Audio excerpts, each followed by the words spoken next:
হরে কৃষ্ণ।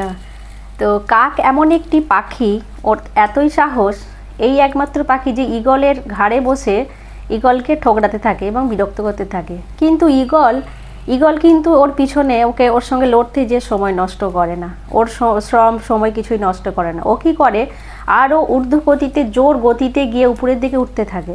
তো উঠতে যেয়ে কি হয়, সেখানে কি তীব্র গতির কারণে প্লাস অক্সিজেনের কম কম হওয়ার ফলে কাক বেশিক্ষণ আর ওর ঘাড়ের উপরে টিকে থাকতে পারে না। তখন কি হয়, আস্তে আস্তে ওর ঘাড় থেকে খসে পড়ে। সেই রকমই আমাদের আধ্যাত্মিক জীবনে অনেক আমাদের আত্মীয় স্বজন, আমাদের কাছের যারা ভালো মানুষ মনে হবে, তারা কি করে, আমাদের এই আধ্যাত্মিক জীবনে এগোনোটাকে পছন্দ করে না, ওরা পিছনে লেগে থাকে। তো আমাদেরকে কি করতে হবে, ওই ঈগলের মতনই বুদ্ধি করে দ্রুত গতিতে আমরা যাতে আমাদেরও চূড়ান্ত লক্ষ্য হবে আমাদেরকে ভগবত ধামে পৌঁছতে হবে এবং আমাদের কৃষ্ণ ভক্তির অনুশীলনটাকে বাড়িয়ে দিতে হবে। যখন আপনার এই গতিটা বেড়ে যাবে, তখন আপনার এই আত্মীয়রূপী কাকেরা আপনার আর পিছনে পিছনে অত দৌড়তে পারবে না, অটোমেটিকলি ওরা খসে যাবে। তাই আপনি আপনার দিকে লক্ষ্যটা স্থির থাকবেন।